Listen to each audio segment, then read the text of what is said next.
નમસ્કાર મિત્રો, સ્વાગત છે બધા મિત્રોનો અમારી યુટ્યુબ ચેનલમાં। હું છું આપનો મિત્ર ભાવિક વઘાસિયા। તો મિત્રો, ખાસ કરીને આ વિડીયોના માધ્યમથી આપણે વાત કરવાની છે વેસ્ટર્ન ડિસ્ટર્બન્સની અસરથી ગુજરાતમાં માવઠાની શક્યતાઓ દેખાઈ રહી છે। તો કઈ તારીખો દરમિયાન ગુજરાતના વાતાવરણમાં પલટો જોવા મળી શકે છે, કયા વિસ્તારમાં માવઠાની સંભાવનાઓ ગણી શકાય, તે વિશેની સંપૂર્ણ માહિતી વિડીયોમાં જાણીશું। તો જે પણ મિત્રો નવા છે તે ચેનલને સબસ્ક્રાઇબ કરી લેજો।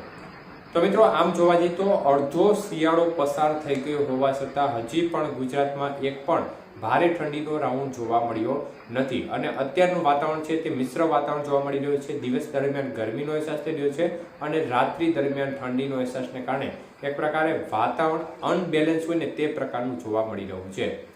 તો આજે ઠંડીમાં આંશિક થોડો વધારો જોવા મળી રહ્યો છે। ગઈકાલ કરતા આંશિક તાપમાનનો પારો જે રાત્રિનો છે તેમાં થોડું તાપમાન નીચું ગયું છે, જેના પરિણામે ઠંડીનો અહેસાસ આજે વહેલી સવારથી જોવા મળી રહ્યો છે। જોકે હજી કોઈ ભારે ઠંડીની જે રાઉન્ડ છે તે પ્રકારની ઠંડી જોવા મળી નથી। ત્યારે ગુજરાતમાં માવઠાની સંભાવનાઓ જણાઈ રહી છે। મુખ્યત્વે વેસ્ટર્ન ડિસ્ટર્બન્સ પસાર થવાનું છે ડિસેમ્બર મહિનાના એન્ડમાં અને આની અસરથી ખાસ કરીને ગુજરાતના વાતાવરણમાં પલટો જોવા મળશે।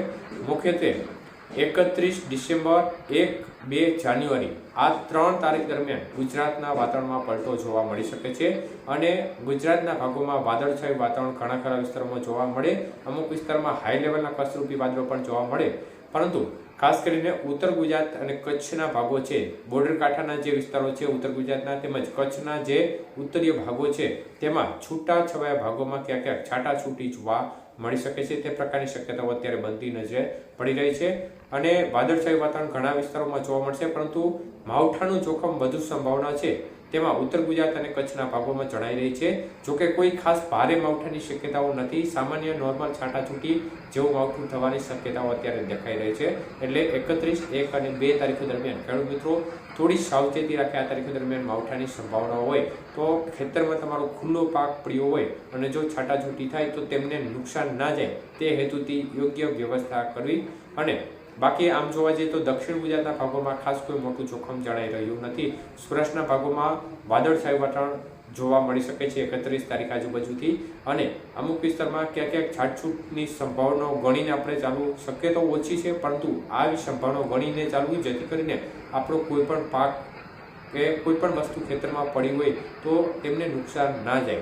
એટલે સૌરાષ્ટ્ર અને મધ્ય પૂર્વ ગુજરાતના ભાગોમાં પણ છૂટાછવાયા વાદળો વચ્ચે ક્યાંક ક્યાંક સામાન્ય છાટાછૂટી પણ જોવા મળી જાય। એટલે આવી સંભાવનાઓ ગણી અને તમારા જે કાર્યો છે તે રાબેતા મુજબ ચાલુ રાખવા। ખાસ કોઈ મોટા ભારે માવઠાનું જોખમ નથી, એટલે કોઈ ડર રાખવા જેવું નથી, પરંતુ થોડી સાવચેતી રાખવી અને એટલી સાવચેતી રાખીએ એટલે આપણે ફાયદામાં રહેશું।